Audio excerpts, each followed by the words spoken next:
Welcome back. In this video, we're going to talk about changes in ideology. Let's do it.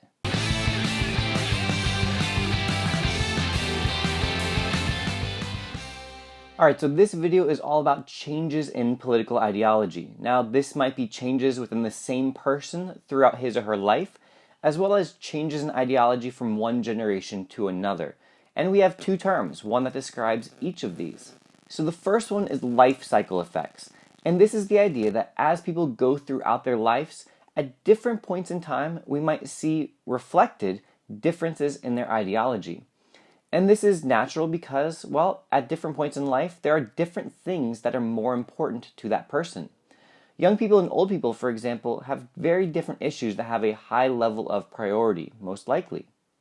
Older people are probably more worried about things like Medicare and Social Security, things about their old age and about retirement, whereas young people would be more concerned naturally with things like perhaps student loan debt or paying for college. It might be about social freedoms and things like this. So again, during that life cycle effect is suggesting that as a person ages throughout their own life, that there will be differences in what they view as more or less important politically, which can in turn influence who they vote for and what kind of ideology they have during their life. Generational effects, on the other hand, look at changes in ideology among different people, different groups, so generations together. So thinking of millennials or Generation Z, and then older ones like Generation X, baby boomers, and really old right now, silent generation. Each of these typically has some distinct views and functions of their political ideology, kind of as a group. Now, one of the main things you want to keep in mind is that younger generations typically are more liberal than older generations.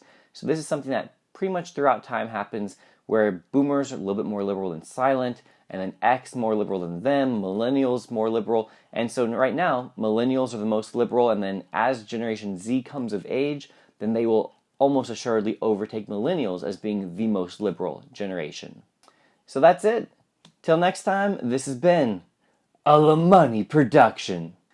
Alright, thanks again for watching this video. Hit that like button, subscribe for me if you haven't already. See you guys next time.